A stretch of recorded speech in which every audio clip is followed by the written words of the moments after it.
I'm Bonnie Faulkner. Today on Guns and Butter, Indira Singh. Indira Singh has been working on Wall Street since 1975. On 9/11, she was working as a senior consultant for J.P. Morgan Chase. She was tasked with developing a next-generation operational risk blueprint which would proactively identify exposures, including money laundering, rogue trading, and illicit financing patterns. It was in this capacity 9 months later she became aware of the biggest threat to our country, a transnationally protected terrorist cartel that brought us 9/11. Indira Singh is a private pilot and a climber. Prior to 9/11, she volunteered as a civilian emergency medical technician until she was injured at Ground Zero.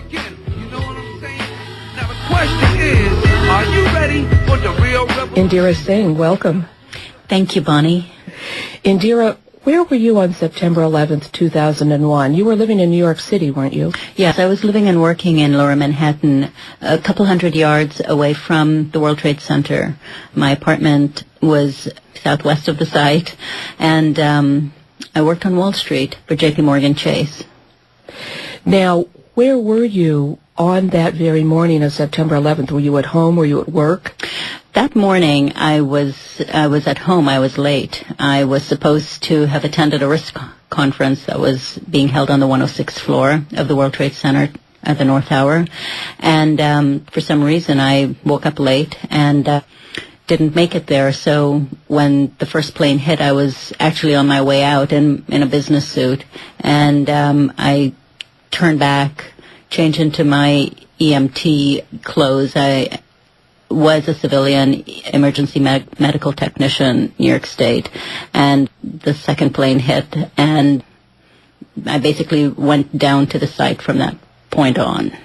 So were your offices actually in the World Trade Center? No, they weren't. They were on Wall Street itself, and there were offices that I consulted in all around the World Trade Center, but the only reason I would have been there that morning was the risk technology seminar. Risk Waters had basically they invited people from all over the world, all over the country.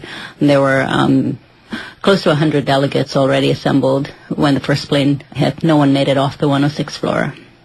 And that was a meeting that you were scheduled to be in and you were simply late? I was late, yeah. Indira, what's an emergency medical technician, and how did you become an EMT? Well, I was pre-med for many years and before I went into technology, but I was basically a mountain climber. I traveled to Asia many times, and when you indulge in these activities, pretty risky activities, in remote areas, someone ought to know how to, for instance, set a broken leg or take care of medical emergencies. That part of the world is itself beset with terrorist attacks. I frequently saw the results of violence or just, serious accidents, buses falling over into a ravine.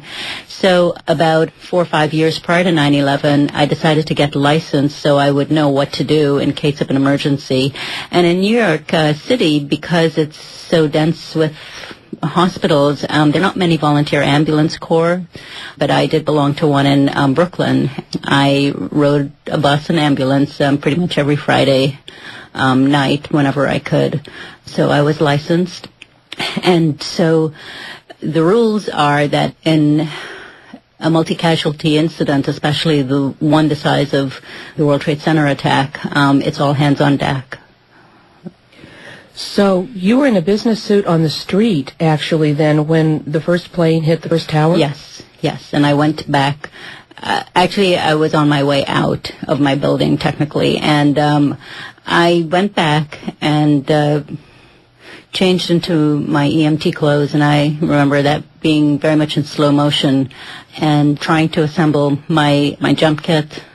I went back again for burn sheets because we knew, it was an airplane incident. A lot of little things like that are the things I remember that I did at the time. What was it like, if I may ask you, out on the street when the plane hit the towers? It was panic. It was absolute chaos. People were running. No one knew what had happened because there were a lot of people who wanted to get close to see it. Really, the panic happened when the first tower came down. When the second plane hit and the first tower came down, it was utter panic.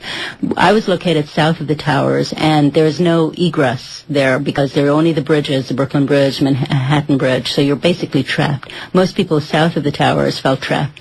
Most people tried to run towards the water and then north, which was the only way you could get out. But it was absolute panic. I was advising people that I saw what to do, mostly my neighbors and friends. And I remember that after the first tower collapsed, I was telling them to dress for winter. And I don't know why words nuclear winter kept going through my head, because you couldn't see anything because you're so close to the ground. You know, people are small, and the dust cloud was so dense you couldn't see in front of you. In fact, I remember calling someone in California, because most of my friends on the East Coast, the lines were down or busy, so I kept calling further and further west until I got someone awake in California, which is 6 o'clock, you know, and I asked them to turn on the TV and see what was going on, because we couldn't see anything. It was just so black. That was actually the very next thing I was going to ask you, was about the dust clouds, because I've seen pictures of the streets of New York City. Actually, I have met a woman who's an artist who was there at the time. Her apartment windows were blown out, and she took pictures on the street of the devastation after the plane hit, but then more pictures after the towers came down, and you could tell the difference in the time frames, because after the towers came down, there was this incredible dust over everything. That's right. You could get lost. You couldn't see in front of you. In fact, I got lost just going around the corners. The dust clung to all the buildings and wiped out any writing, the shapes became very surreal. You didn't know where you were, and that was also part of the shock, that everything that was recognizable became this gray, dark blob. And I got lost many times just going a couple hundred yards. Was there also debris in this dust cloud? It wasn't just fine powder, was it? No, there was everything in it. In fact, we asked the EPA later what was in it, and they said there was everything in it, including human remains. There was, I remember, suitcases, glass. There was a lot of glass, so much glass.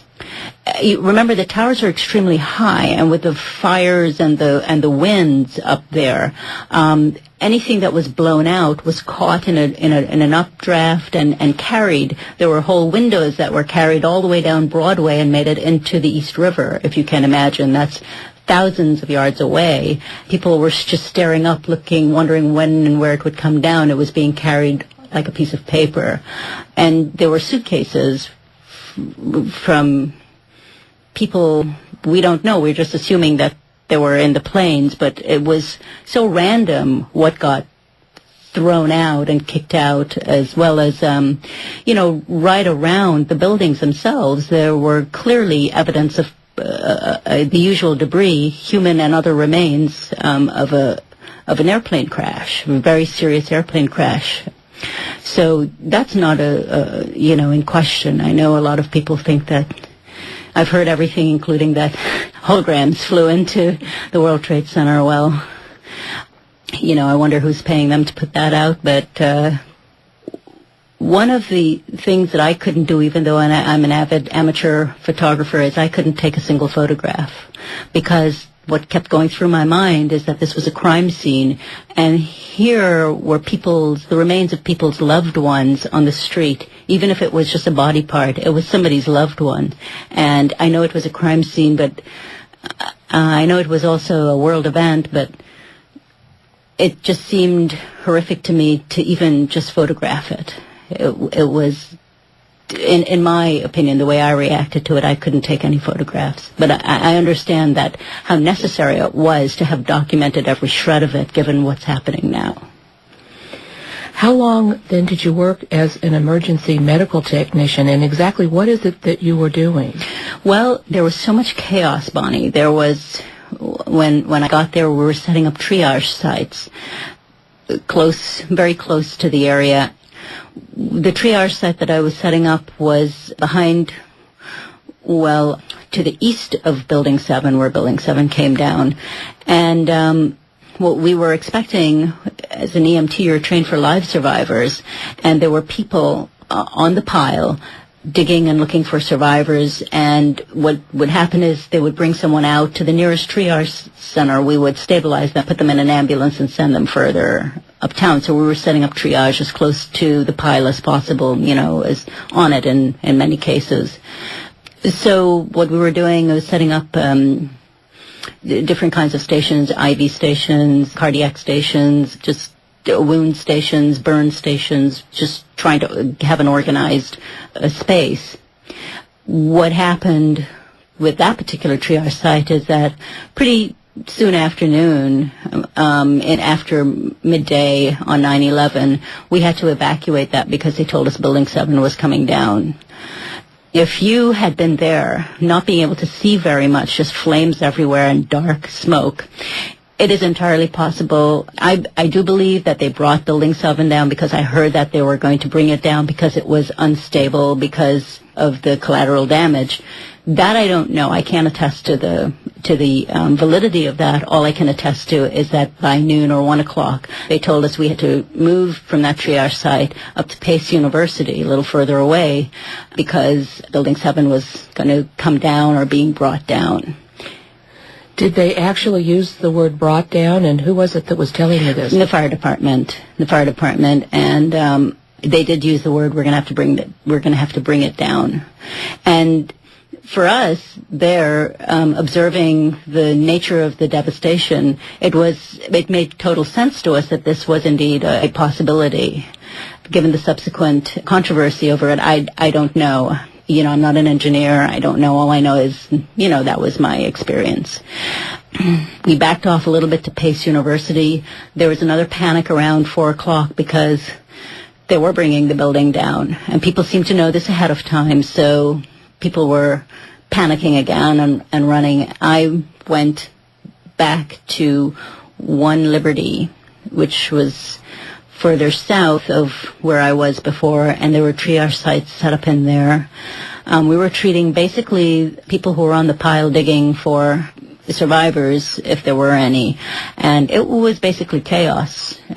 I asked who was in charge, for instance, because I'm supposed to check in with whoever's in charge, and no one seemed to know. It was complete and utter chaos there. If there was someone in charge, the normal response units around for a multi-casualty incident, they didn't know. One of the big problems is that so many people in the fire department and the police department at high level had been already killed that there was complete and utter shock and disbelief, and they were still trying to sort out the details. I know you certainly weren't concentrating on this, but did you happen to notice any fires in World Trade Center 7? Yes, I think there was. I couldn't get close enough because of the smoke. I couldn't really tell where the fires were coming from. I didn't have a bird's eye view. I was down on the ground and there was all this rubble and devastation around me. If someone had told me there was a fire in Building 7, I would have likely believed it, simply because there were fires everywhere. There were fires because there was so much paper and litter on the streets for hundreds of yards around. There were fires everywhere. It was confetti, sort of like a ticker tape parade. And if someone set fire on the street to a ticker tape parade, it would all burn in a line. So there were just flames everywhere. What an experience. Are you still emotionally affected by this? I would imagine so. Yeah. For those of us who responded, you're never prepared for anything like this. The shock of... In a lot of ways, 9/11 was World Trade Center was my backyard. And to those of us who live, we put it in the shadow of the twins. All I can, basically say, this may sound silly, but I refer to the book Divided We Stand, which was a book about the building of the World Trade Center towers. And the people who lived and worked there experienced these two controversial towers buildings completely differently than the rest of the world. Most people think that you'd go to the top and get vertigo looking down. For those of us who knew, the best vertigo to be had was to be right at the bottom, hold on to one of the corners, and look all the way up. You pretty much couldn't stand. So there were mysterious international structures that were the center and the heart of our Western civilization, basically. I thought that it was pretty remarkable that they were situated in Lower Manhattan. The south end of Manhattan Island was considered sacred ground by Native Americans. And a lot of people thought that one of the reasons Wall Street was so successful is because it was built on such sacred ground. So because I lived there, it was my choice to live there and work there and build my career there. And it hit me, it was my backyard. And my community, my neighbors, my friends, my colleagues, this was personal to us in a way that it wouldn't have been if you were just, for instance, commuting into work. We were very connected to that very special area of Lower Manhattan. Now, did you work as an emergency medical technician for more than one day? How long did this go on for you? Well, I worked pretty much nonstop at the One Liberty Triage Center. It went on until Saturday or Sunday, until basically I was so sick that I was experiencing cardiac symptoms, and a friend came to get me and take me out of there. I was pretty stubborn. I wouldn't go to a hospital, but none of us really wanted to be another victim. So I was there until the Sunday, I believe. And I just wanted to clarify now, wasn't it a Tuesday that this happened? Yes. So, and I was there fairly nonstop. I don't think I slept for more than an hour or 2 hours for the first 3 days. And I was at the One Liberty Triage site. I was there all of that night, the night of 9/11, 9/12. That was the most remarkable night because we had nothing. We had no food. We had no coffee. I just didn't understand how no one could know how bad it was there because we literally squeezed 30 cups of coffee out of one sorry bag of grounds.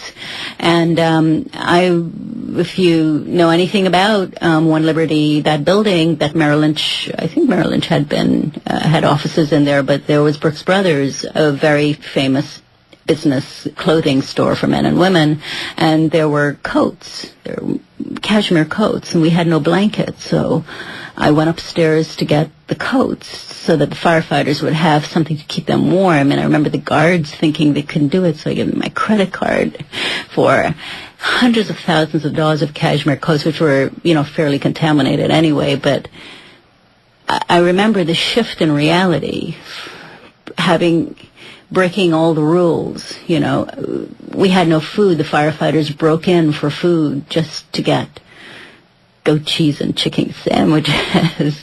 And, it was simultaneously a morgue, a place for firefighters to rest, triage station, and, place to lay out sandwiches all there in the lobby. It was fairly incomprehensible. Outside, you couldn't see. There was this mountain of burning debris. People with tears and horrified looks on their faces, just basically arguing. There were fierce and very heated arguments about the best way to go about removing the debris to reach the survivors that we knew were still alive underneath. And we knew people were still alive until, at least as far as I know, until Thursday afternoon, if not Friday. So then you were on the scene working as an EMT until the following Saturday or Sunday. Right. So maybe 5-6 days. Yes. And then what? Your health was being affected. I couldn't breathe. I was experiencing cardiac symptoms. I'd already treated some people. There was a 29-year-old firefighter who went into cardiac arrest on Wednesday. So there were people rescue workers really were injuring themselves. There was glass. Eye injuries were the most common because of the smoke and the debris and the flames and the sparks from the metal cutting, the torches. It wasn't uncommon to pull glass out of somebody's eyes and them to go right back, burning right through rubber boots. You knew that you had maybe 3 days to get somebody out of there, if that. So you were willing to go to the edge in terms of your own safety. All the rules were broken at that point. So are you saying that in addition to the professionals and the EMTs like yourself, they're just New York citizens in there digging through this rubble? Well, in at least one case I know, there was a young man who had broken his knee, which I had splinted, I think it was on Wednesday or Thursday, not sure, but he was looking for his brother. And I remember that because he didn't want to be moved from the site, and I think he knew that if he was moved from the site, he would never come back and he would never see his brother again.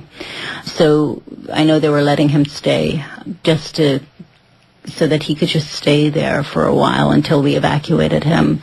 But if you weren't there the first day, you pretty much weren't getting in by the second or the third day. And because, believe it or not, there were people looting the bodies, we didn't want a lot of chaos. There was enough chaos anyway because most of the fire department, police department, the response units had no idea who their new bosses were because their old bosses had perished. So, wow. So in terms of, yes, there's so many levels to, my 9/11 experience just from being there, because after 5 or 6 days, since I'm trained for live survivors, and it was clear that I did not want to become, it doesn't help anybody if I become a victim myself. So, and there were going to be no more live survivors. I basically returned home to see what was left of my community. That's when the reality of how 9/11 was going to be spun to the rest of the nation, we hit that head on, because I don't know who could possibly expect a contaminated, toxic site burning. The fires burned for 3 months. The big fire went out on December 18th, but the fires burned into January, and they were burning. I remember calling it a concentration camp fire because they were still cooking the remains of people. It was literally that. The stench was unbelievable. And that was my backyard. And, the EPA refused to declare the site unsafe, the air quality unsafe, even though they had spent enormous amounts of money protecting their own building in Lower Manhattan. Basically, my neighbors came to me. Actually, I should back up, because one of the first things that we did do is my local firehouse had lost 14 men, engine 4, ladder 15. So one of the things that I did, since I had organized the neighborhood with other people before, is I wanted to do a benefit, because firefighters' wives who were in desperate straits, I know that there was a lot of money that people all over the world sent in. The money was pouring in, but it really, even at that time, wasn't getting to the right people. So I held a benefit for our local ladder company. And more than to raise money, it was just to let them know that we appreciated who they were, what they were, and that our neighborhood was there and behind them, who we were. And in order for us to get through this emotionally and physically, we needed to do it together.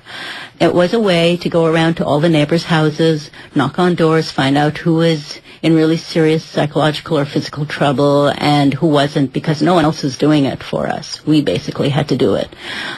A lot of people did flee with their children, never to come back. So we went around from door to door looking at the elderly, people who didn't have the funds to move on, and encouraged them to come to the benefit and just to get out, to meet your neighbors and see how you're doing.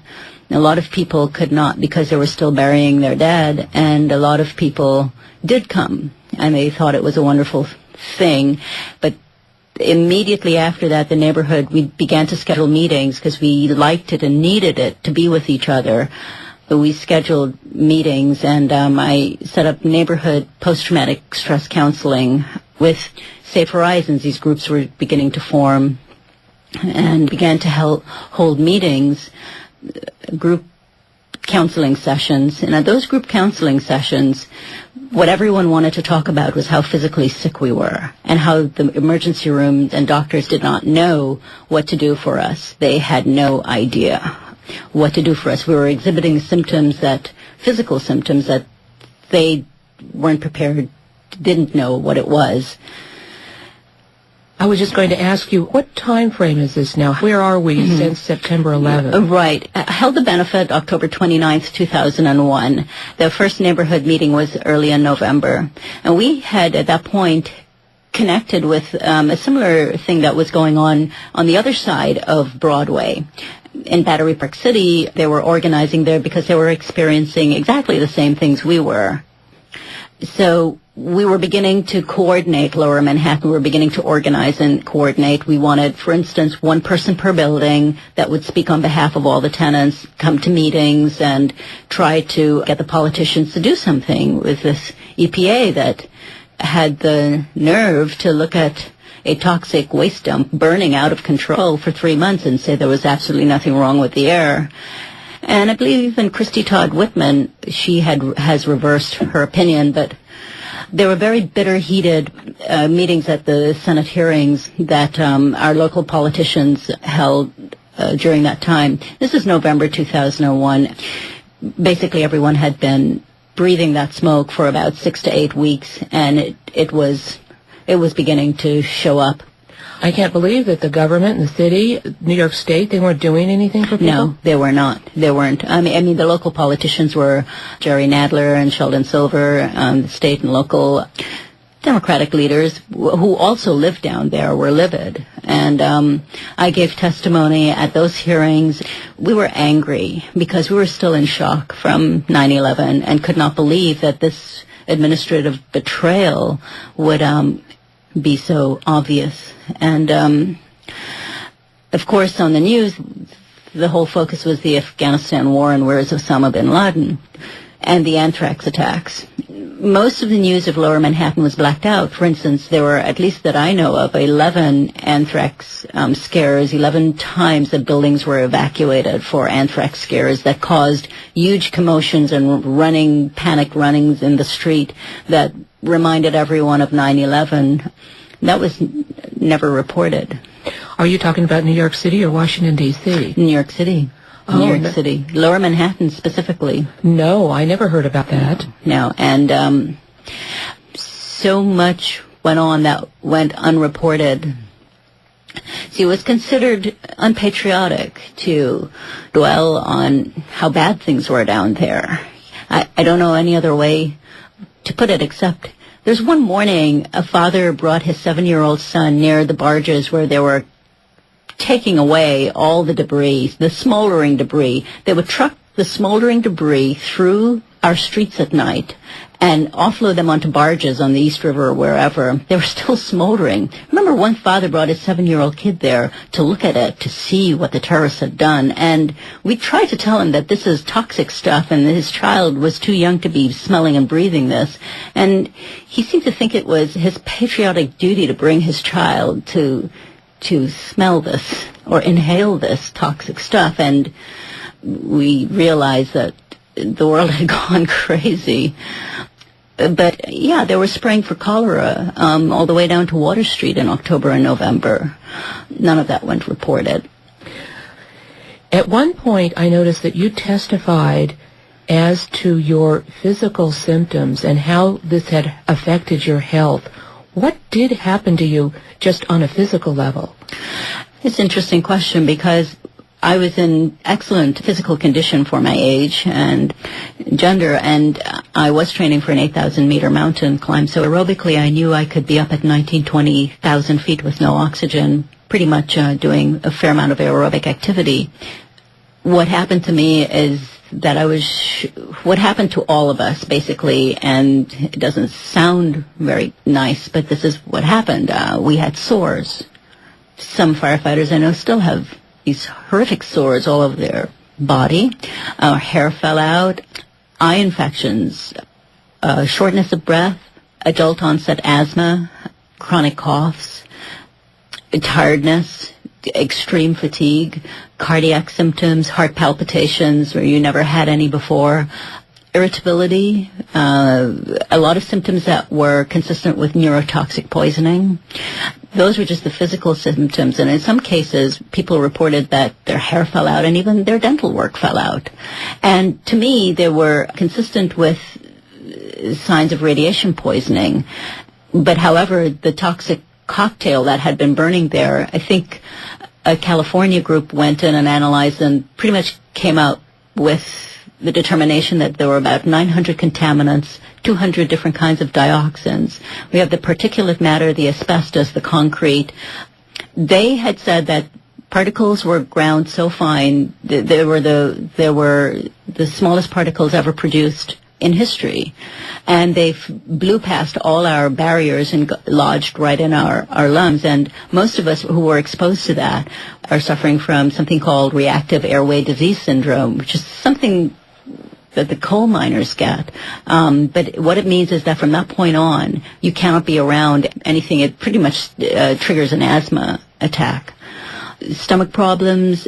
What is interesting is that anytime we were ill or not feeling right, the September 11th help services and the Red Cross would try to get us into counseling. And to me, at the end of all of this, it seemed that we experienced the same thing that the Gulf War or other civilians who were exposed to local Superfund site disasters were all told it was in our head. That's exactly what went on down at 9/11. The World Trade Center is just another massive Superfund site. And we were told it was in our head. So if you weren't feeling well, if you were feeling irritable, if you had the feeling that it was just you. It wasn't until I went to a detox program and we got together with everyone else and compared symptoms that we realized that this was an epidemic. So traditional medicine, and I guess you mentioned before, the doctors didn't know how to treat this. No, they didn't. And even the firefighters told us to go they said the Chinese medicine worked, alternative. Never so fast in the history, I think, of the world had so many people who swore that all this alternative stuff was junk. Never so fast did they just turn around to acupuncture and this therapy and that therapy because we were all in trouble.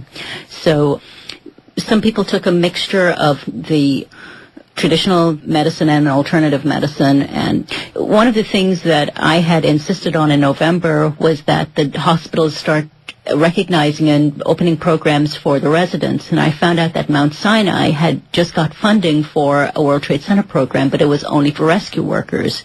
And Dr. Levin, who headed that program, because I was at one of the meetings advocating for the neighborhood, said, "You're sick, you can come down here. We only have room for 200 people, but I'll make sure you get in." The earliest appointment was December 7th, 2001. And I said, "Well, that's fine. What do I go back and tell my neighbors, that because I was a rescue worker, I'm eligible for your stuff and for your program, and they're not?"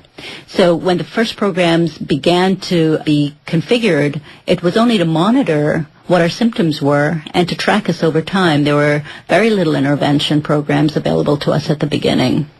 And in many cases, the baseline tests were all lost. The baseline test, what do you mean by that? Well, what happens is when you go to the World Trade Center program, you are evaluated, your pulmonary capacity, your cardiac, your blood. They tested for mercury and heavy metals, a lot of heavy metal poisoning, lead, and you know what's in computers and in modern buildings, pretty much everything. And so a lot of those tests that I heard from other people sitting in the waiting room that I followed up with later, they couldn't find them. They were lost. They were trucked somewhere. What happened is the programs were funded for maybe 6 months, and then some other group would come in and fund it, so they would start over again. So we were very jaded, wondered whether that was deliberate or just normal administrative incompetence. And what about your apartment? I assume you were living in an apartment in Manhattan. Yeah, my apartment was basically when I came back. Remember, I'm walking on the streets and it's completely contaminated. I walked into my apartment, dust was everywhere, on everything. The dust fell for years. The particles were so small, they just kept falling for years. Our dust patterns were such that if you dusted in the morning, 2 hours later you had to dust again. And every time we cleaned, we would get sick. And that's why we called the EPA to find out what was in it. And we would get really sick to the point where we couldn't move. We felt paralyzed almost. Because the EPA decided that nothing was wrong with the air, they wouldn't provide cleaning, so we had to either do it ourselves. I know a lot of the corporations hired cleaners, undocumented workers, many of whom got horrifically sick and died. I actually went to the CDC and insisted in December, and I was pretty out of control at that time. I insisted they start a secondary body count because my neighbors had already started dying. And basically, if you were elderly or had some kind of illness and 9/11 hit and you were living there, you probably didn't make it. Wow. Did they ever come up with the causes of the deaths? No.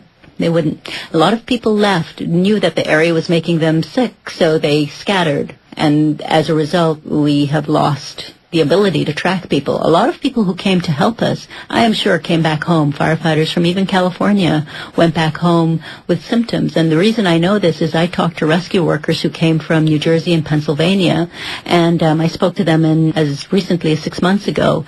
These are real macho types, and they don't want to admit to things. And they would say, well, does this happen to you too? And I go, yes, it does. It's happened to all of us. And if you know other people who are down there, please, there is a way to fix it. But full-body steroids is not the way. Indira, you mentioned a little bit earlier these very, very fine particulate dust. And you mentioned a report that talked about this particulate matter. What is that report? Does it have a name? There were several reports. Because of the investigations that I ended up doing later, I put a lot of the environmental stuff away. I'm sure that if somebody Googled it, they could probably come up with it.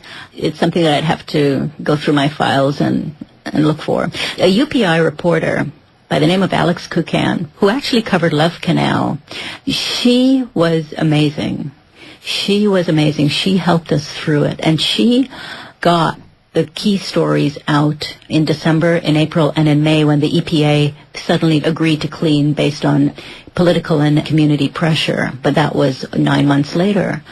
Alex Kukan, she talked to us and told us what to expect and set our expectations about what the government and the administration would and would not do for us. And boy, was she ever right. We owe her a huge debt for just helping us get through that time. Some of the things that she told us, she said after an incident like this, the 1 month anniversary, the 3 month and the 6 month anniversary are going to be really hard. The 9 not so hard. The 1 year is going to be horrific. So I can't thank her enough.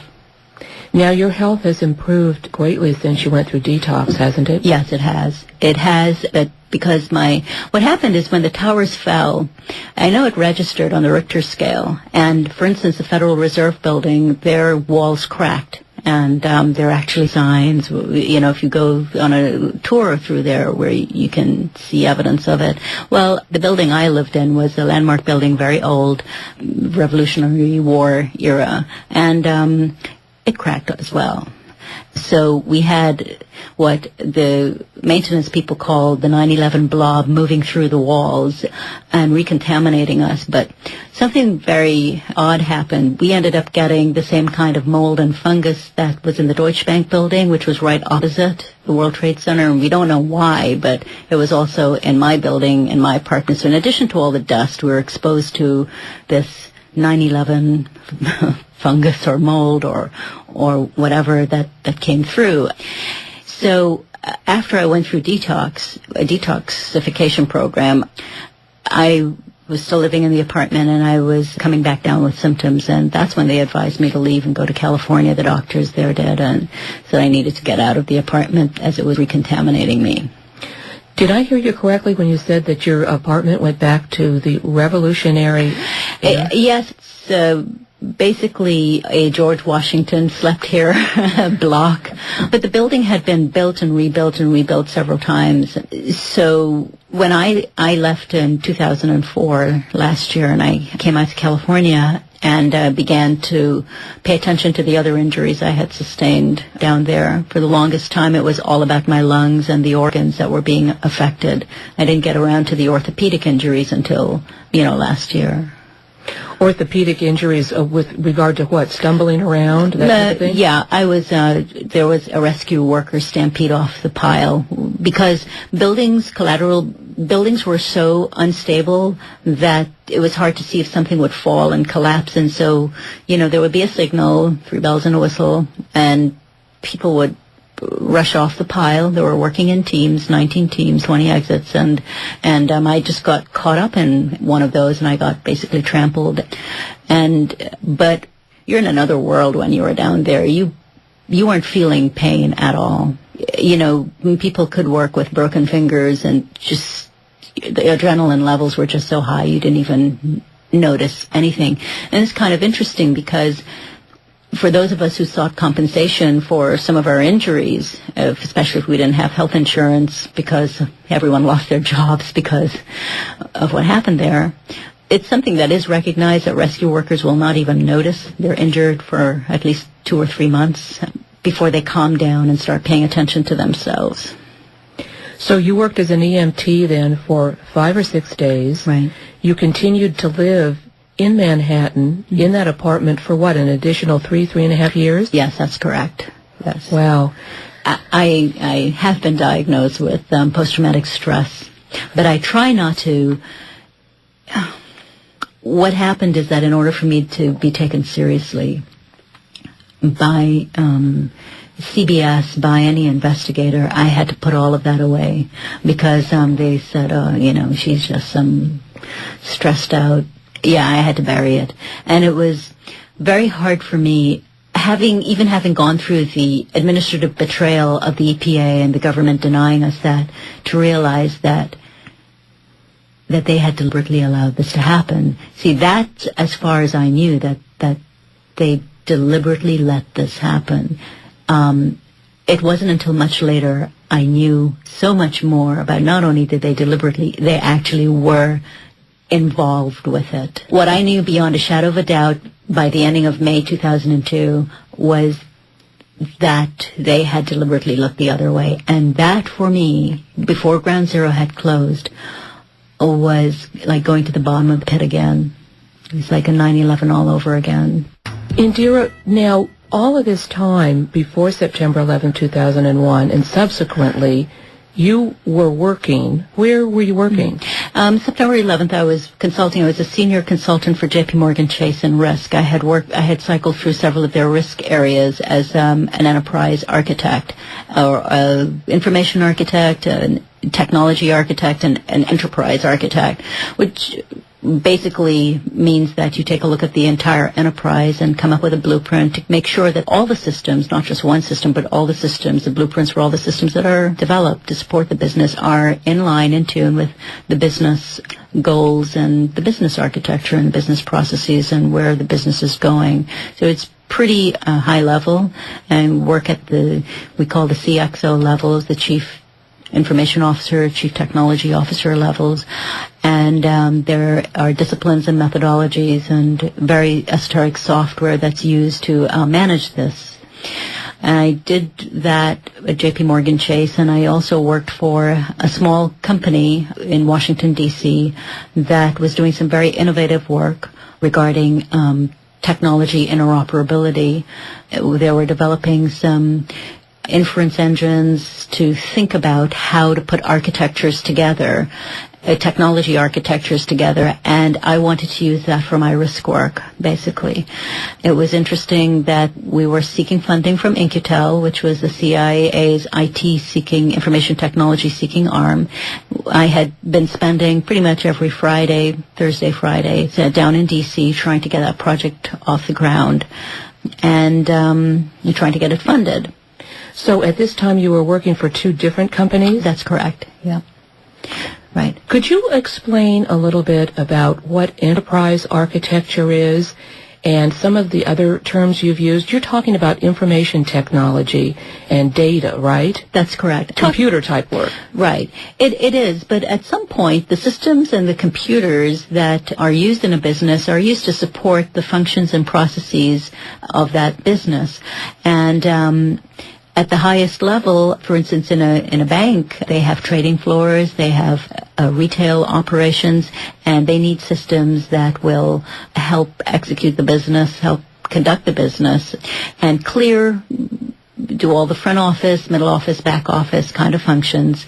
Make sure that all the business efforts are consolidated and reported on and comply with the rules, internal and external, that govern the industry. So it's a fairly tall order.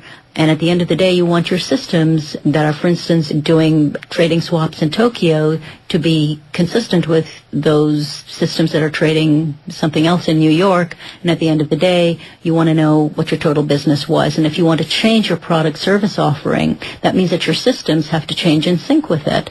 And So the best way to make this happen is to work off blueprints rather than have one-off systems. So pretty much everyone has a business blueprint, a technology blueprint, and various other aspects of everything that work together. It's pretty much like what you would expect if you were building a building. You couldn't just go in with a load of bricks and put them down. Similarly, you couldn't just go in with a bunch of computers and expect to help run the business. You need some form of blueprint. So enterprise architecture is the discipline, and we use the word architecture, is the blueprinting of the business and the resources and systems that help implement and support it. This sounds like it's highly technical. Yes, it is. It's highly technical, but what's interesting about this is it requires you to understand the business inside out. So it's not only the technology that you need to know about, but you also need to know the intricacies of banking. And in banking, it's all about risk. So it's about credit risk, it's about operational risk, it's about market risk, and so on. And so, which is why I was pioneering the field of risk enterprise architecture or risk architecture, and why I called myself a risk architect, because my point was that unless you really understood risk management and enterprise architecture and merged the field, you really weren't going to get that synergy between where the business was headed and what you needed to make sure nothing went wrong in the business, which is risk management. You can keep that and all those rules and goals and ideas in sync with the systems that are implemented to conduct the business. So you needed a pretty smart piece of software to think about this, to even blueprint all of this. And once you've blueprinted it, to sort of keep track of what was going on in the organization to make sure that every system was in sync, or the results of the business transactions and positions and whatever in the bank were in sync with what should be. So in your position in risk management with J.P. Morgan Chase, were you developing software to do this? Yes, I was developing the methodology, how to think about it. That was part one. Part two was gaining consensus firm-wide that this is the way that we were going to look at, for instance, operational risk management. This is how we were going to do operational risk management at J.P. Morgan Chase. And once everyone had agreed to that, we were going to phase in by developing software that would help implement it. So it was a multi-phased project. Of course, the agreement was done at a very high level. Then once we had gotten the agreement, we would go out and look at vendors that would help us implement our ideas. And so you were developing an architecture then that would take a look at all aspects of the business at J.P. Morgan Chase. Right, in near real time. Because the thing about risk management, the thing about risk in the financial industry, over the past 10 years, you have these huge horror stories, for example, Barings, where you had a rogue trader that basically exploited holes in the system, and by the time he was caught, it was too late. The bank went down and brought a lot of other businesses and enterprises down. So we wanted to move from a reactive to a proactive way of looking at what was going on. You can't wait till the horse is too far bolted out of the barn. You have to really take a look at what's going on. And because financial crimes can be so complex, money laundering, it's not just looking at one transaction. It's looking at a whole pattern or system over time of transactions to see what someone might or might not be up to. And then, of course, there are the usual normal errors that occur. Innocent errors, careless errors, that sort of thing. I remember that case that you mentioned with Barings. Wasn't that trader in Singapore? Yes, he was. Yes. I remember that. He brought the whole operation down, didn't he? Nicholson, yes, he did. He did.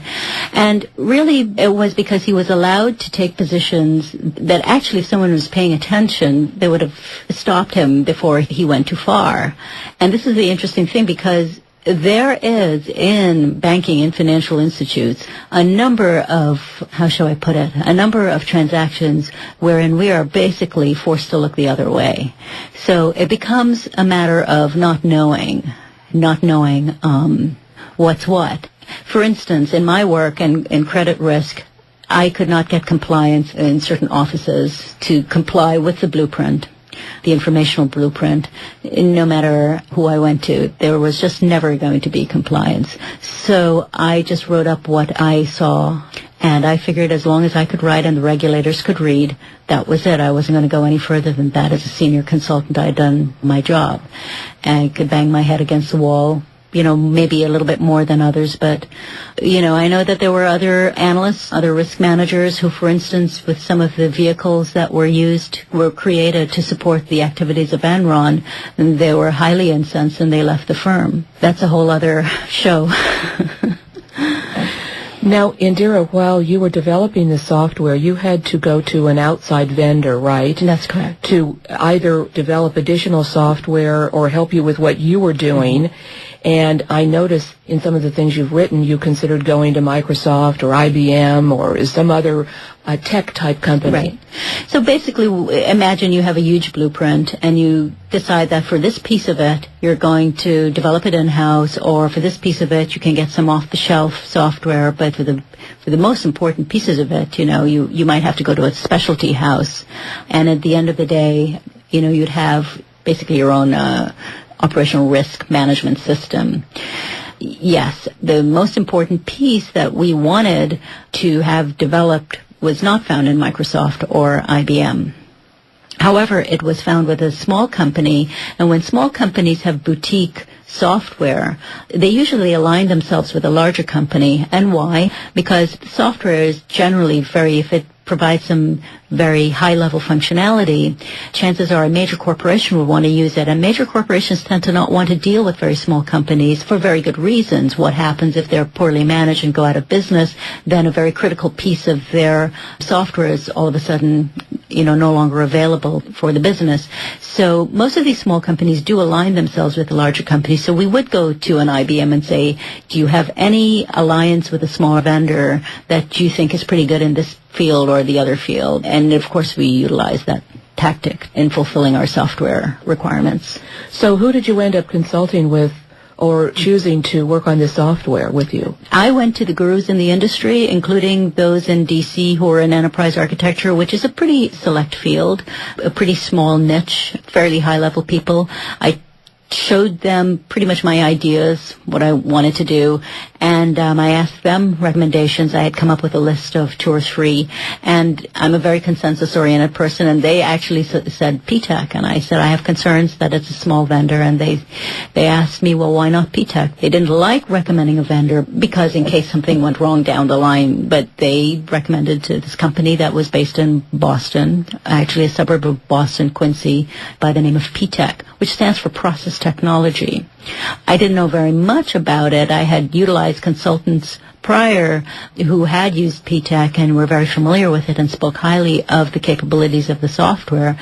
And so I moved ahead with it, especially when I found out that they had forged an alliance with IBM, and IBM was basically their quote-unquote big brother that would fund them and shepherd them through, give them marketing opportunities.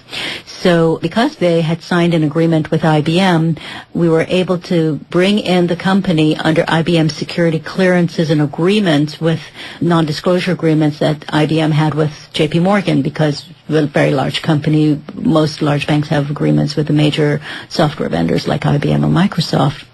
So that's how we were evaluating many software packages, software houses, risk houses, and Ptech was one of several that came on board. So now you invited them over for a business meeting to see whether or not you wanted to hire them. Right. I had basically been told, why not Ptech, April 28th, 2002. So in the following weeks, I had worked out the details with IBM, with our security, with my supervisors, with my boss, with the various other groups that would be interested. For instance, in any large company, you can't make unilateral decisions, especially if you're dealing on an enterprise level. You have to get buy-in with the various boards, technology advisory boards that are internal, and a lot of people were interested in evaluating Ptech. My project was one of the first out of the door. So we had pretty much a lot of consensus that this was the thing to do, to bring them in. And that took a couple of weeks. So it wasn't until the third week of May 2002 that everything was cleared for them to come up. We had prearranged that they would have a one-day session with us and would provide a presentation to a group of high-level people in risk and in other corporate departments that I was responsible for assembling. And one of the important characteristics that we wanted to have it tested was the ability to change things on the fly, the adaptability and agility of the software. And in order for us to test that out, we set them a test, basically, that they would arrive at the premises at a particular time, and they would modify their software to address some of our requirements. And we would then demo this at about 1 or 2 in the afternoon, and then make a decision whether we would go to the next step and bring them on board for the next level of software development. So we had a number of conversations on how we would set up the presentation prior to this. A lot of emails confirming who would be there, security clearances, their backgrounds, what would happen, pretty much on an hour-to-hour basis. How did that go? Well, they came a little late. Immediately, there were some issues with how the day would proceed. For instance, they showed up without the agreed-on software in hand. The most important thing about it is that their chief scientist, Dr. Hussein Ibrahim, came. He's an Egyptian-American, and he had a very good reputation in the field, very bright, someone you would like working with, very knowledgeable. But they had showed up without the software, and what I had done was isolated a workstation, took it off the net. After all, we were testing whether the software would meet our criteria, and if I had said it did, then that would be a big deal if it subsequently couldn't. So I needed to start with an out-the-box version of Ptech. They didn't bring that, and Dr. Ibrahim said, that's not a problem. We can develop the demo on his laptop. And if you know anything about these things, that's like a no-no, because at the end of the day, he's walking out the door, and I don't have anything. And he's walking away with pretty much enough of how we're thinking about doing operational risk. Now, operational risk is about how to spot bad things that are going on in a financial institution, things like rogue trading, money laundering, and so on and so forth. And it's very subtle. Our intellectual property, at least what JP Morgan was hiring me for, was to think innovatively out of the box for the next generation. How do you proactively design a blueprint to spot these things? And that's pretty big. People are smart enough to get an idea, oh, they're thinking of going down this road. That's a big deal. So I was a risk person, so I'm very aware of not to expose our intellectual property or that of the company I am consulting for. I'm very protective of that. So they showed up without the software, and that was a huge enough red flag that I began paying attention to them. A couple other things went on, and within half an hour I just walked over to the same people who had recommended them and began calling, and I said to one of them, I have the Ptech people here. And the reaction was not the reaction I would have ever expected. It was, what are they doing on site? And I said, well, you recommended them. And they said, no, you should have come through a distributor, an American distributor. And I said, JP Morgan reserves a right to work directly with the company, and besides which they are a preferred vendor of IBM. They're a preferred vendor program, and that's the way we work. We don't work through small distributors. If we're going to go with this software as a standard, we're going to go right to the source and make the agreements there. So I said, what is the problem? And basically this person said, don't let them out of your sight. And that's when my stomach sank. So you have to understand how all of a sudden I'm beginning to see these people in a different way, because when they said, don't let them out of your sight, I have a Middle Eastern company there, and we're taught not to discriminate, and that was not something that I was about to do.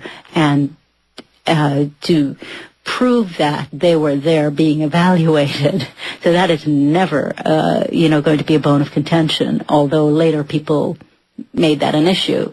But if I had a problem working with a Middle Eastern company, they would have never been there in the first place, much less before Ground Zero closed. And no problem whatsoever having them up there.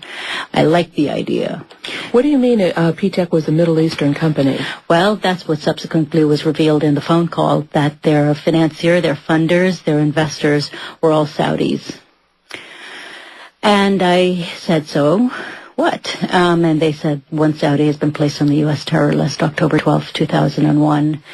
And I said, it got very quiet. I said, you better have proof of that, because having thrown that into my lap now, this is not something that I can ignore. I have to follow up on it. This is not something I can ignore or pretend would go away or have someone else handle. This is risk management at the highest levels of one of the largest banks in the world. It is my responsibility to deal with this. And I said, how can I get proof of this?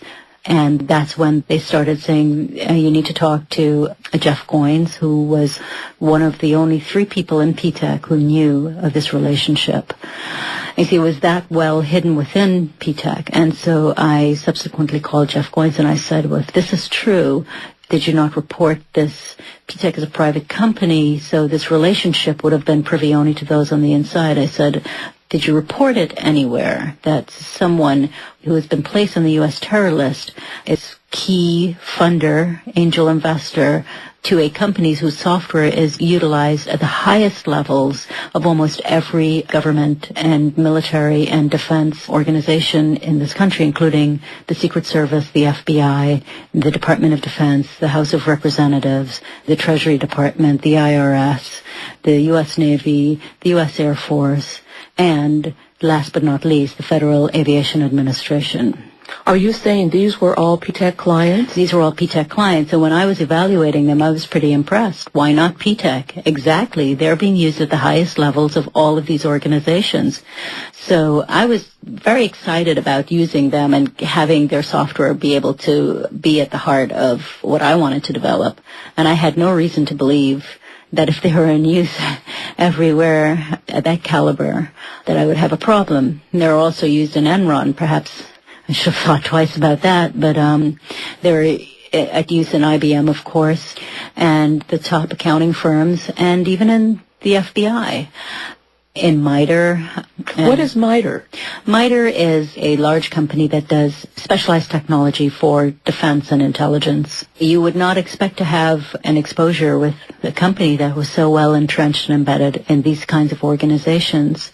So what about the meeting? Then did they leave? What happened? Because basically my position was until I had proof, I could not react. That would have been very unprofessional of me. And so I thought of a number of scenarios that could be going on. At that point, I thought it might have been, competitiveness, out of control, distributors wanting the JP Morgan account. It could have been anything. However, the one thing that was true is that the chief investor, Sheikh Yassin Qadi, was indeed placed on the U.S. terror list, because while I was talking to them, while they were still there, I checked out a website that had a list of everyone who had been placed on the terror list.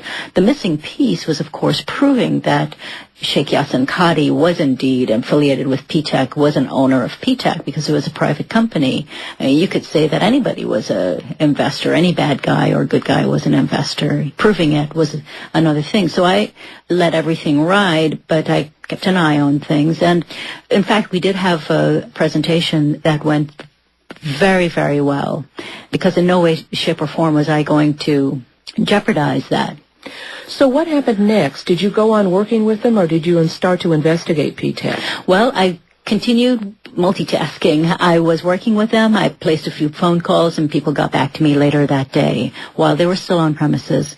So I was able to separate the concerns, accomplish the task, evaluate the software anyway, start the phone calls to start getting more information. Then my report would have been, this is a software, it's used everywhere, it can do what we want it to do. However, we have this issue with the company, and present that to my superiors and let them decide. Then did you start investigating the company? Yes. What happened next was I spoke with Jeff Goins, and he told me that basically not only was Yassin Qadi was an investor, but that a Yaqub Mirza was on the board of directors, and he had been the subject of Operation Green Quest. Many of his Herndon, Virginia vehicles and companies and financing companies had been raided in March 2002. And again, that Mirza was on the board of directors. As we spoke, other names started to come out. my head was pretty much spinning at this point, and I said, have you reported any of this to the FBI? And the answer came back, yes. So I wrote a report to the FBI, and I said, okay, if the Boston FBI has been told, I need to speak with people there, because it's not just my group that's evaluating them, it's so many other groups, but I couldn't believe that if this was all true, that Ptech was still being used by the Department of Defense.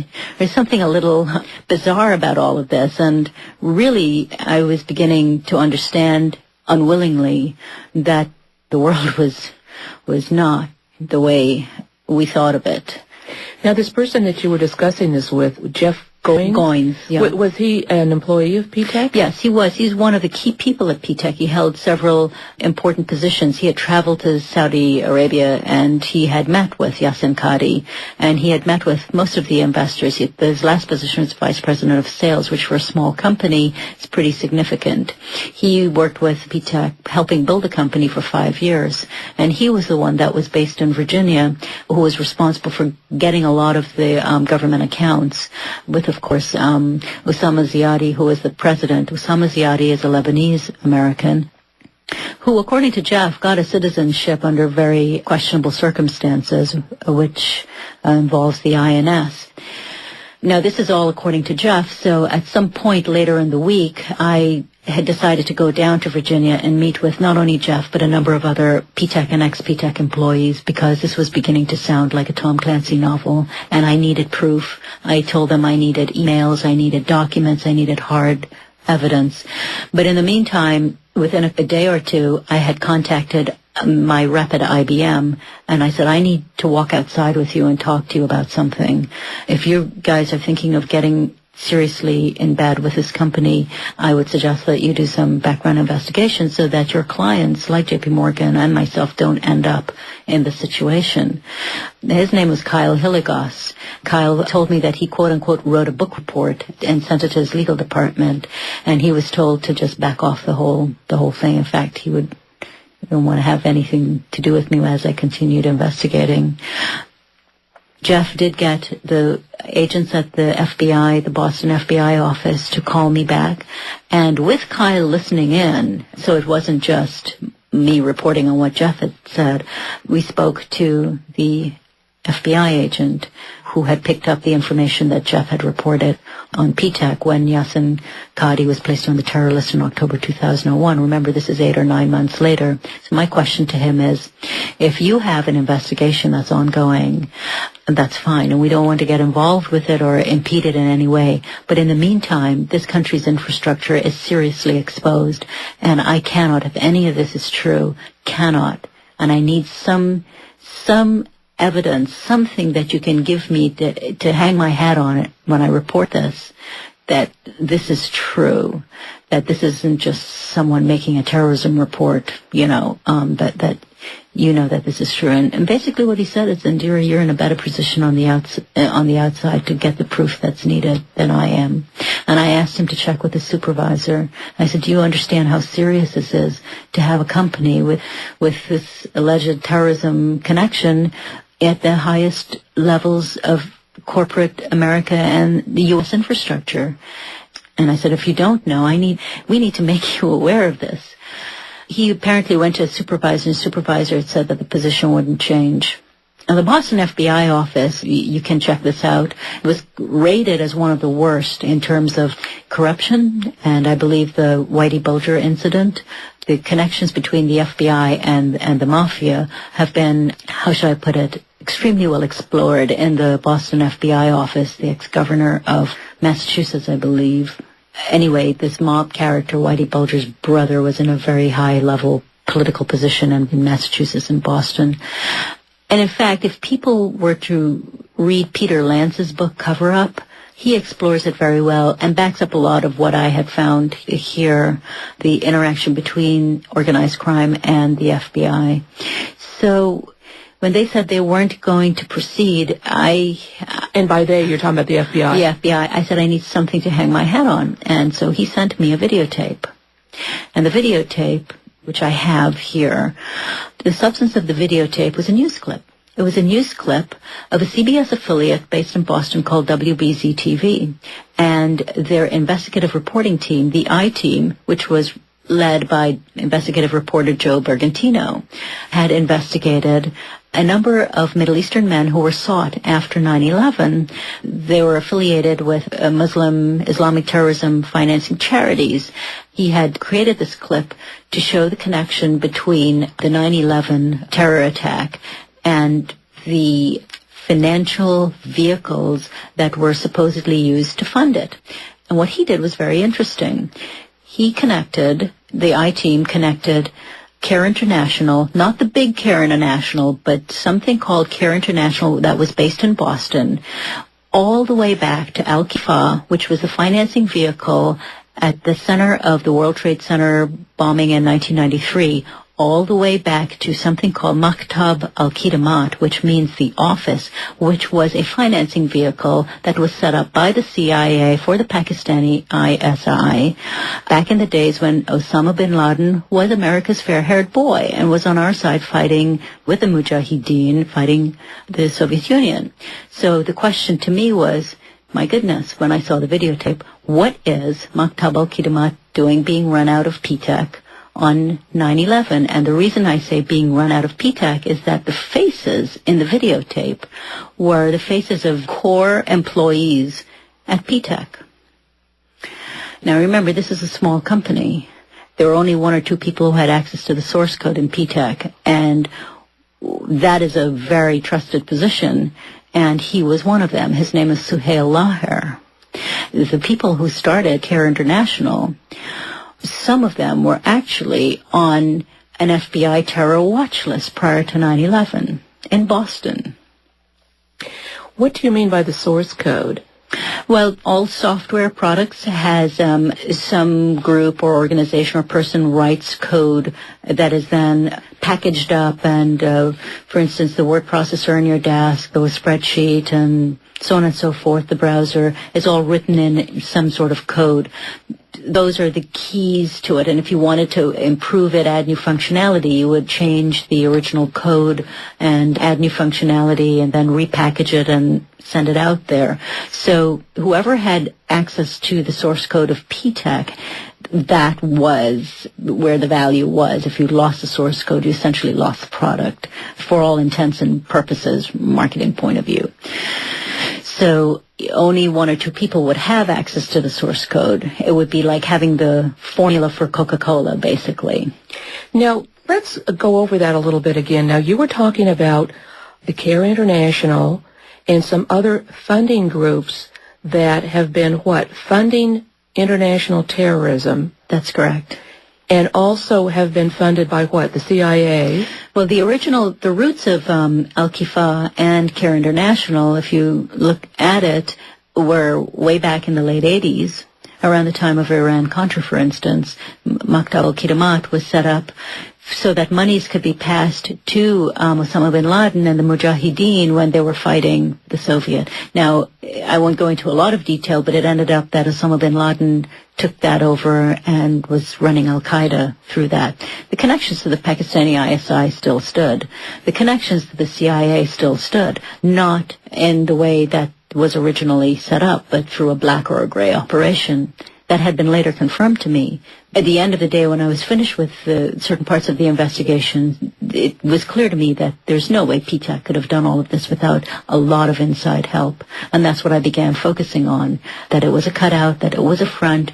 Was it a regular CIA front? Was it a clandestine front? What was it? You know, there are walls within the FBI, walls within the CIA, behind which these operations take place. And who is behind those operations, is a key question. Now, people might say, this is all conspiracy theory, but I would like to remind people that conspiracy is very much recognized by the United States Federal Code, and it's called RICO, racketeering and influence, and it is very much recognized because there's so much power in these organizations that they have rules in place. For instance, the DCIA, the director of CIA, cannot, after his term of DCIA, subsequently run for vice president or president, which is what happened with George Herbert Walker Bush. That rule was bent for him. He went on from being the DCIA, to running for vice president. That's a no-no. Well, it sounds like you're describing an interlocking relationship then between this software company funded by Saudis and funded by whomever, the United States government, U.S. corporations, and then known groups globally that are accused of staging terrorist attacks. It's all of a piece. Yes, absolutely. And one of the things I want to say is maybe those organizations don't fully know who their masters are. And Ptech is the one thread, the one golden thread you pull on. All of this is unraveled because it goes into the corporations, it goes into these government entities, it goes into the terrorism financing entities that none of which have been, oh, by the way, taken to task. And there are just so many questions about what does this all mean. And as I investigated further, we found that the origins of Ptech were very interesting. Where did this company come from, obviously, is the first question. And how did they get to be so powerful? Who were the people? Who were the organizations that brought them in? Who knew? Who gave them the power? Who, for instance, signed off Ziadi's U.S. citizenship without doing background checks? Who said that they had a bad feeling doing that? Who gave them influential... I remember that Ptech's competitors, U.S. companies, were extremely annoyed at the fact that they could not get equal time, that all the plum contracts were going to a foreign-owned company. And I said, well, did you know they were foreign-owned? And if they're foreign-owned, they couldn't get certain classified projects. And he said, Indira, everyone knew. Some of the competitors said everyone knew that they were Saudi-owned, and that meant that they got favorable treatment in Capitol Hill. And I said, well, are you saying that they just got favored treatment, or if there was something more going on? They wouldn't answer. Their lawyers instructed them not to answer, so they knew a lot of what was going on. Who were you talking to about this? Well, in one particular case, I was talking to one of their competitors, Popkin Software.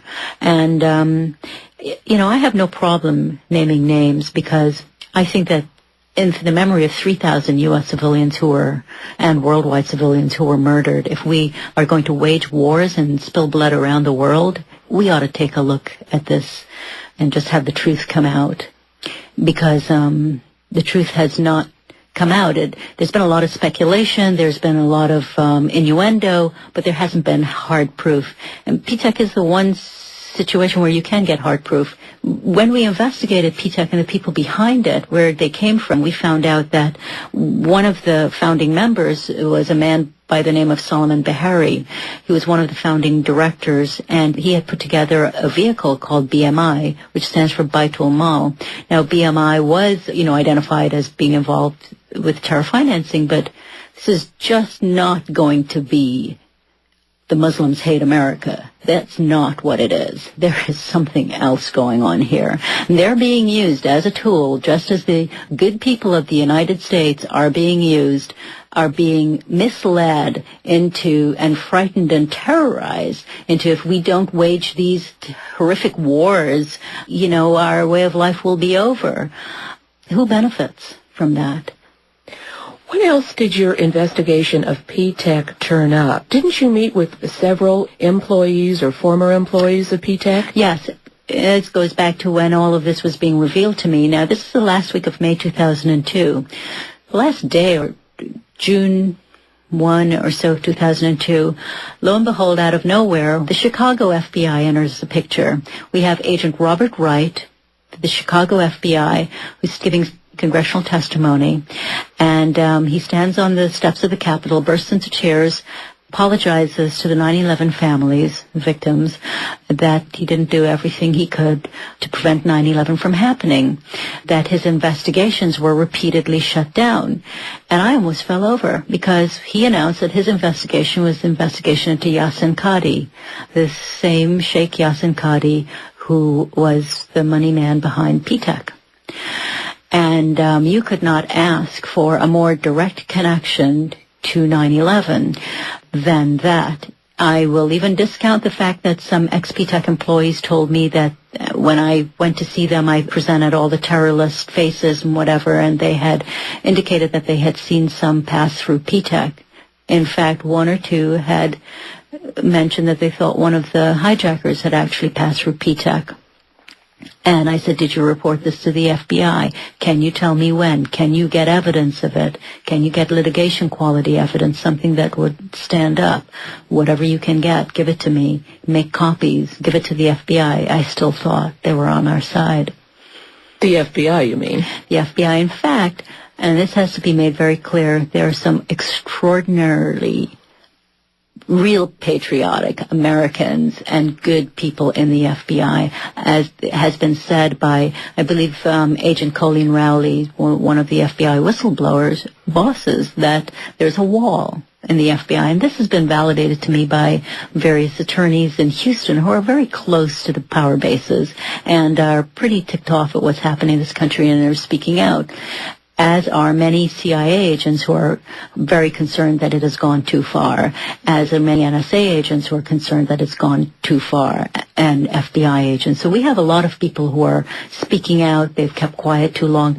They're afraid. They're afraid of what's happening to this country.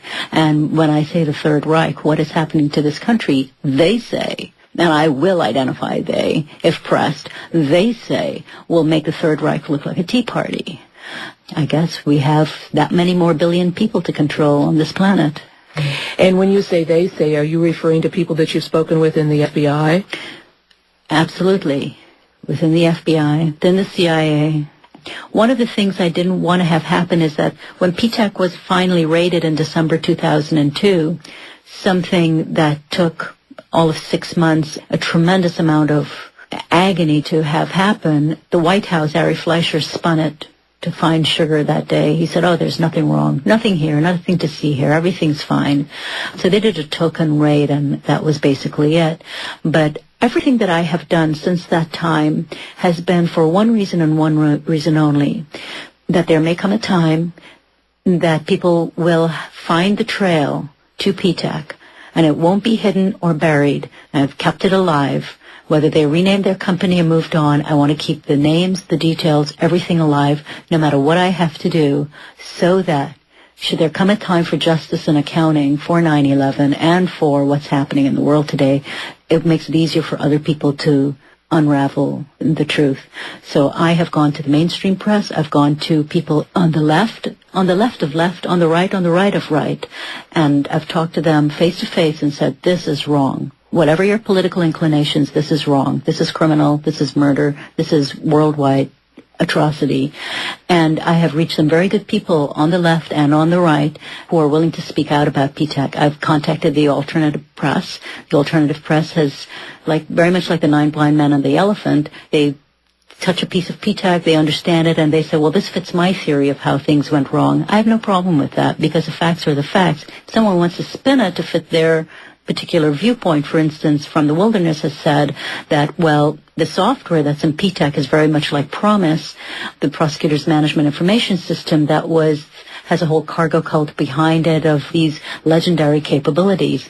Well, maybe back in the 80s and 90s it was legendary, but today you can do pretty amazing things with software. It's not a big deal. But anyway, from the Wilderness and Mike Rupert, for instance, thesis was that Dick Cheney was running an alternate command and control center that day, confusing everyone. And in fact, there were 4 war games that were going on 9/11. And who knows why the fighters weren't scrambled in time. Who knows all this? In fact, the fighter to Pennsylvania was scrambled in time because we have first-hand proof, whistleblowers within the correct organizations that was shot down. It's just that Let's Roll was a better story, perhaps a story that the American people could handle, but no. I was told at Ground Zero that day, we heard them go over and we knew they were shot down. We were told. It was just later that we were told, well, the passengers brought it down. Well, if you're running a country and you're really under terrorist attack, that might be the way to go. empower people by saying, if this bad thing happens to you, get up and do something and have a story. I really don't have such a big problem with that, but the fact of the matter is it was shut down. Oh, and that's interesting. And you heard that on the day of September 11th. Yes, I did. And it was corroborated a couple of weeks ago by people who were in a particular situation room. Did you want to say anything more about that? Well, it is possible that there was an alternate command and control system that could you technically use Ptech software to do surveillance and intervention? Well, gosh, yes, that's exactly what I was planning on using it for in one of the largest banks in the world. It's not a problem. So if someone wants to make it their thesis, I have no problem with that. However, I can't say for sure that that was going on because I don't have direct firsthand, knowledge of that. No one has told me and offered me proof of that. But could I state that it could happen? Absolutely, it could have happened. Was it necessary for it to have happened in order for us to have a 9/11?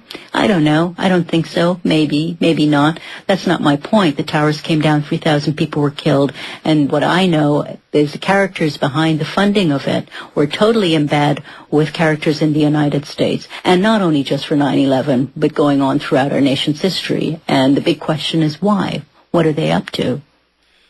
Could you describe the relationship of Ptech with the FAA? Now, Ptech worked with the FAA for several years, didn't they? They worked the FAA. It was a joint project between Ptech and MITRE, and they were looking at.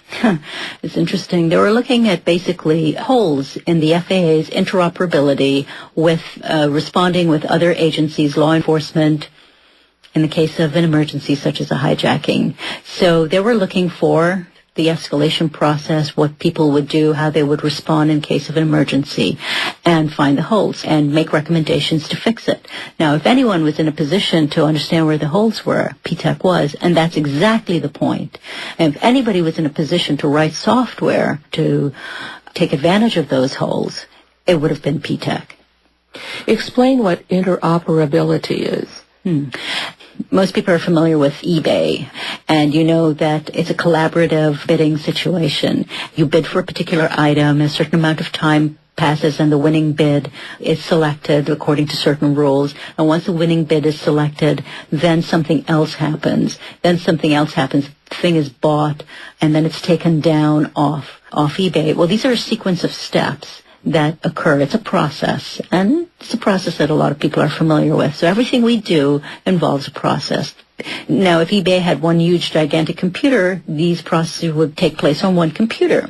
However, interoperability comes into play when you jump computer systems or organizations. So, for instance, what if eBay had to pass on some information to PayPal? PayPal is a separate operation. They have their own computers. So they have to come up with a way to handshake, to agree on when this happens at eBay, so-and-so will happen on PayPal. That's all interoperability. So it happens on a business process level, and it also happens on a system transaction level. Hey, PayPal says, hey, well, you send me this in this format, I'll expect it, and then do this with it. That's all interoperability. It operates on a technical level, on an information level, and on a business process level. Now, with the FAA in particular, if something goes wrong and there is an emergency with a particular flight and the Department of Defense needs to be notified, well, that's a really major interoperability thing. A signal has to be sent in some way, shape, or form, either mediated by a human in most cases or automatically. Or even if it's mediated by a human, something has to be initiated on a separate computer to start a whole other sequence of events, intervention, scrambling a jet, notification up and downstream with many other organizations, such as NORAD, such as other terminal radar areas, such as local law enforcement, such as you name it. So this all has to be blueprinted, mapped out, and that's where enterprise architecture comes in. You need some kind of blueprint to keep all of this together, and that's what Ptech was so good at. Now, was there a reference to Ptech having operated in the basement out of the FAA? Yes.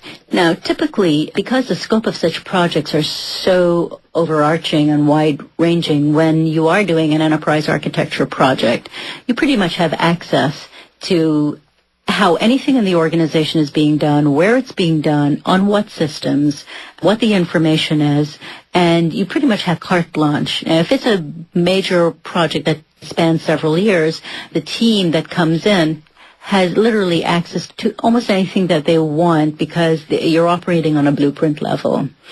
on a massive scale. So, yes, they were everywhere, and I was told that they were in places that required clearances. I was told that they had log-on access to FAA flight control computers. I was told that they had passwords to many computers that you may not on the surface think has anything to do with finding out holes in the system. But let's say you said, okay, you isolated a part of a process, of a notification process that was mediated by a computer, and you wanted to investigate it further, then you would typically get log-on access to that computer. And from that, back upstream or downstream, so who knows? You know, from my own experience, I could have access to almost anything I wanted to in JP Morgan Chase. And didn't, for the reason if anything went wrong, I didn't want to have the access. But if you were up to no good as an enterprise architect with such a mandate, you typically could have anything you wanted. Access to anything. What do you think of the claim by the so-called 9/11 Independent Commission and the testimony before it in their report? The intelligence agencies didn't know how to talk to each other. What did you think of their so-called report? Completely flawed. Governor Kaine was the second choice for the head of the commission. I believe Henry Kissinger was the first.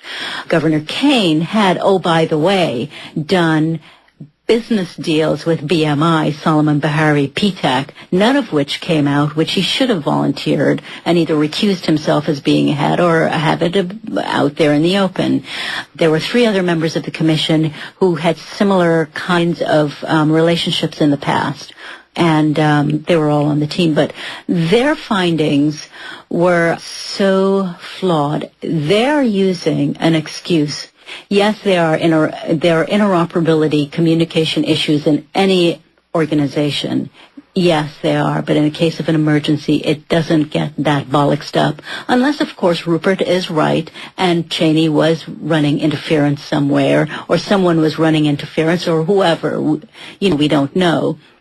But there were 4 war games, 4 simulations going on the morning of 9/11. And I just want people to remember that the whole nature of what MITRE, which is also, they developed software for intelligence, which includes the CIA, MITRE and Ptech, would have, if they were going to test whether they had fixed these holes, would have probably run a simulation. I don't know that they did, but that's how we do things. But there were 4 of them going on. So was there room for confusion? I don't think these people were stupid. I think they were deliberately confused, if anything. Well, we know very well that there was a simulation of the very event taking place during the event, yes. Right? Yes, there was. And I believe there's proof there was more than one, just in case the first one didn't confuse people enough. So what does this say? I can be very objective about this and say, well, the terrorists knew that there were war games scheduled for this day, and they took advantage of it and called 9/11 the particular day. However, we do know that 9/11 had been selected prior. Okay, so then maybe the war games were set many weeks prior for 9/11. And you can play this game over and over and over. Yes, it was the perfect day. And yes, you needed inside knowledge. And yes, Ptech, with all its myriad associations, would have had the inside knowledge. And yes, Ptech was a CIA front. And yes, Ptech was protected. So was it an inside job? You don't have to look at this indirectly. This is direct. This requires direct investigation. Well, that was what I was going to ask you about your investigation of Ptech. You have pretty much come up with evidence that, of course, Ptech was a CIA cutout or front or whatever. That's correct. I had this validated to me by high-level people within. And in fact, during my investigation, when I was reaching out to the people that I had worked with, because remember, I did do work for a small company called the Interoperability Clearinghouse, or the ICH, and they were DARPA funded, and they weren't a DARPA company, they were DARPA funded. They got funding from many, many organizations, including Boeing and whatever, because they were providing a wonderful service, software. And we were seeking funding from In-Q-Tel, which was the IT seeking arm of the CIA. Now, interestingly enough, the funding decision was supposed to come through on September 12th. I am not saying that it would have come through, but after 9/11, there was no funding coming through on 9/12. So subsequent to that, I was picking up the pieces and still remaining in contact with that group and trying to form another group and company while I was working at JP Morgan after 9/11, while we were going through the environmental nightmares that we were going through. I was still trying to pick up the pieces of that life to create a really good risk blueprint to prevent the kinds of things like 9/11 from happening to us. And I was pretty ignorant about a lot of this inside clandestine betrayals. What happened, I kept in touch with a lot of these people. When Ptech fell into my lap, I did reach out to them. I said, can you tell me if what I'm looking at is true, is real? How could it be real? And one of the people that I reached out to did work for the CIA, and he said he could not discuss front office operations. And I never knew what he meant by that. But anyway, subsequent to that, there were 2 or 3 points down the road that I had higher and higher level confirmation that it was being utilized. Eventually, I came across a report, actually the FBI Twin Towers investigative report, that the FBI had commissioned a private investigator to do on certain people, and in there, it was so clear that, I mean, even the presence of CARE International, whose roots were in Maktab al-Kidamot, that was glaring, and that they were all over every place in U.S. infrastructure. You do not get that without very high-level help, and that's what the vendors, the competitors of Ptech had said. Everyone knew. They were given carte blanche, open.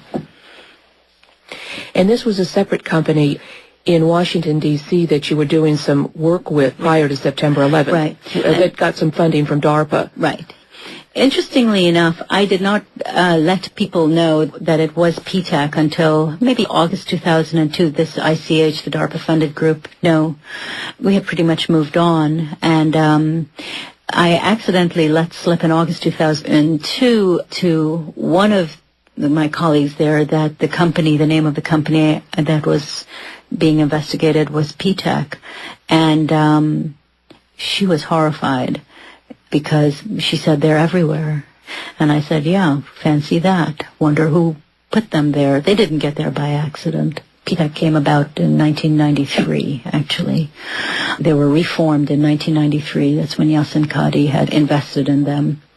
What happened with the raid that the FBI staged on Ptech? Well, what happened was, when I took all of this information back to JP Morgan, after Agent Wright had appeared on the steps of the Capitol, then I went down to Virginia. I got all the information together. I had the Ptech people actually write it out. So it wouldn't be Indira says, it would be, this is what they put together. And I had emails, documentation, photographs, the photographs that flew around the world that was plastered all over network TV. That's what I got from these people. And I interviewed a bunch of very scared people. What is going on? The FBI knows about it and they're doing nothing. What is going on? What do you think this tells you? And I didn't want to go there without proof. I wasn't going to go there. Really what I did, and the most powerful thing I think anyone can do, is not just to make an accusation or get a little bit of proof, which can be hushed up and denied, but I took what I had to everyone. Before Ptech was ever raided, before it ever became public, I took it all the way up to the top of the FBI. I took it everywhere. And the reality of the situation is proven by the response I got there. More telling than the actual deed itself. Their response to that is really what indicts them all. What was their response? Shut up and go away or you will be killed. Basically. Now, you got that response from all different levels in government. I got that response from JP Morgan. I got that response from Ptech. I got that warning from people within the FBI, mostly the FBI. See, when the Boston FBI sent me that tape that Joe Bergantino had run the story on, and I looked at the tape and it was all Ptech people that, basically are affiliated with Ptech that they were looking for. I was really scared, and I contacted Joe Bergantino to tell him I've been threatened. People have been in my house. I'm a 9/11 survivor. I can't back down on this. And that if anything happens to me, the story that you did back in November 2001, did you know that these people worked at Ptech? He said, we had some suspicion, we didn't know. And I said, well, let me tell you what Ptech does. When I went down there and I spoke to them in June 2002, they thought I had a flower pot growing out of my head. They didn't believe me at all. I said, you've done the original story. You just don't realize they're connected to corporate America and the government in this way. So what they did is they initiated their own investigation. And their own investigation, they came back to me and said, we're sorry for having doubted you. It's not only as bad as you said, it's much, much worse. And they said, this is the investigative reporter. Right, their whole team. This is CBS, oh, by the way, and a CBS affiliate. So they had interviewed me and taped me, and this is now August 2002. They had said that we are going to run the story on the 1-year anniversary of 9/11, and I begged them, I was horrified, please do not delay, get it out now. And they said, no, it's not going to play well in August because everyone's on vacation. And I was banging my head against the wall, I was in tears. And I said, they're going to shut this down. People are going to talk, they're going to find out about it, and they're going to shut you down. And sure enough, they did. There were 7 networks that had caught wind of this story, and they shut down the investigation. Their excuse was that, hey, yeah, Ptech is everywhere we don't want them to be. All of a sudden, they said, you know what? We have to find out that if we do anything to them, what will they do with our infrastructure? Which was complete baloney because they had known all along. And they were, even as I spoke out at that time, they were being evaluated for use in Homeland Security. You're talking about Ptech. Ptech, yeah. So much for their trite little excuse about, oh yeah, gosh, we let this one slip through for like almost a year, but now that we're aware of it. See, and that's why in my making other people aware of it, they were aware of it at the highest levels all along. So they can't suddenly pull that and say, well, they could impact national security if we suddenly raid them. They were being evaluated for use in Homeland Security. So we knew it was a cover-up at that time. And I was very concerned that they weren't ever going to raid Ptech, that no one would ever know. This would never be made public. If I had spoken out about it, I could be sued. Where is your proof? You've told the government they've done nothing. You've told the FBI they've done nothing. I then embarked on my own campaign. I had written a report, and I had a pretty good email list of people in D.C. And I said, you know what? I'm going to send this report exposing Ptech and their connections to terrorism to 10 chief information officers, chief technology officers a week until Ptech is raided. And I began calling people. And I began sending things out. I began scheduling appointments and showing up instead of talking about enterprise architecture. I was talking about, well, what software do you use? And I watched more people's face turn absolutely white. I watched people almost get physically ill. And I watched them circle the wagons. And I'm talking about major chemical companies, major energy companies, and the CIO, one of the CIOs of the Department of Defense, whose Pentagon meeting I interrupted to talk about Ptech. Yeah, the line went dead. But within a week after that, Ptech was raided, and Ari Fleischer said there's nothing wrong with the company. And I watched my life go down the drain. But so what about Ptech now? I mean, they renamed. Yeah, I apologize. They're still in use. They're still going? Absolutely, but they've renamed themselves. They're called Go Agile, and they're still going. Nothing, when we try to find out what the status of the investigation is, we've been told alternatively that they've been cleared or it's still in limbo. Nothing definitive has been done. Solomon Bahari had been arrested, minor slap on the wrist. And what kind of a response did you get from J.P. Morgan Chase, your employers at the time, when you went to them with what you had found out about Ptech? Well, they had told me that I should be killed for getting all this evidence. I was intimidated. I wrote a letter to my boss saying that I had been intimidated, and the person who intimidated me, the third highest ranking person in the bank, the general auditor, had said this has gone all the way up to the top, that they were very aware of it, and that they were going to explicitly deny Ptech being used at JP Morgan Chase. In fact, they would even explicitly deny the URL to the website so that no one could even look into them. Of course, now the name has changed, so we wonder what's going on there. But when he asked me, where did you get this from and that from, I was basically thoroughly intimidated. They treated me as though I was a bad guy. That's what happened. They treated me as though I was a bad guy for having dug up all of this stuff. And you were told by the chief auditor at JP Morgan Chase that the different individuals that you had gotten this information from should have been killed? Yeah. And you have to remember that I pointed to down the street, I said, I lost people there. And he said, I lost people there too. Look, this is about 9/11. I put it in a folder labeled 9/11. And it got pretty ugly from that point on. Basically, he said that if he needed to be sure that I would never mention Ptech again.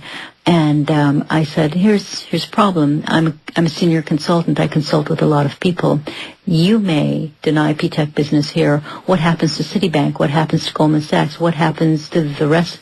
He said, that's not my problem. And I said, that's why we have that hole in the ground up the street. It is everyone's problem. In fact, Director Mueller of the FBI said that preventing terrorism was everyone's problem. So, I'm just going along with an FBI directive to the general population. And so I had written a letter to Wilson Lowry, who at that time was his right-hand administrative person, who was an ex-CEO of IBM, Wilson Lowry. Wilson Lowry turned out to be the one who came down hard on Colleen Rowley for being a whistleblower. So, guess what his politics were on Ptech. As a senior consultant with JP Morgan Chase, were you on a consulting contract or were you an employee? No, I was on a consulting contract. However, I had a 10-year relationship with them. I was given tasks there that were not given to employees, to even trusted employees. I was given responsibilities way above and beyond a lot of other employees. I was given pretty much carte blanche to think out of the box and do things, and I was funded out of a strategic fund called Lab Morgan, where they experimented with new ideas. So I had a lot of latitude, and the people I reported to were on the board of directors and were very senior level. They trusted me, keeping their best interests at heart. I think exactly my behavior around a Ptech was entirely predictable and in line with someone who held a light for risk and integrity in business dealings. In fact, one of the colleagues said, of all the people whose lap this would fall into, you're about the only one with enough latitude to not look the other way. And so then what happened? Was your contract canceled? Summarily terminated. You were? Yeah. And when did that happen? June 28th, 2002. And you stayed on in New York City then through 2004? Right. I stayed on in the same apartment. I reached out to friends of mine in the FBI who I asked them what was going on. I got pretty close with one of them who understood who was on the counterterrorism team, the Northeast, and was part of the A-team, so to speak. And he looked at what I was looking at. I passed a lot of my information through him, and I said, am I crazy? Please tell me that I'm crazy. I'd rather be crazy than this be true. And he said, nope, and it is worse than you think. So he validated a lot of things. He could not break any rules, and I wouldn't let him because he was my friend. But he helped me see and interpret things. So one of the most powerful things I could have done was to push this through the system and see how the system responded. And it's the system's response that indicts them in the end. Just as the system's response to the EPA, to the environmental disaster in Lower Manhattan, indicts them. If this were a true terrorist attack, you would have been seeing pictures of our lungs all over national TV for years to come. Metaphorically, that sort of thing. You never saw what it was really like. So basically, after I got thrown out of JP Morgan, my attitude was, as soon as everyone knows what Ptech really is and they understand that it was for real, all will be forgiven and I will be back in business. And that sure didn't happen. And I'm not sure even at this stage whether I want to be involved with anything to do with corporate America or the government, because look at what's happening. I'm looking at the people that are being put in place, like Negroponte, director of Intel. I'm hearing the inside response to that. I know where he comes from, what his pedigree is politically, and one by one, we're seeing the handwriting on the wall, and most people are looking for exit strategies. You might say leave the country, go to France, go to Canada, but there are no exit strategies for this. All of this stuff took money to fund, and it was funded through major financial crimes, money laundering, and looting. We call it looting of the S&Ls, looting of the banking system, and what we're in the middle of now, which is the looting of Social Security. And this is all being done, the looting of HUD, it's all being done systematically to keep the slush funds up for the game at play. Where do you think this is headed? Not any place good for people. And it isn't just going to be America, it is going to be global. Well, Indira Singh, thank you very much. Thank you, Bonnie.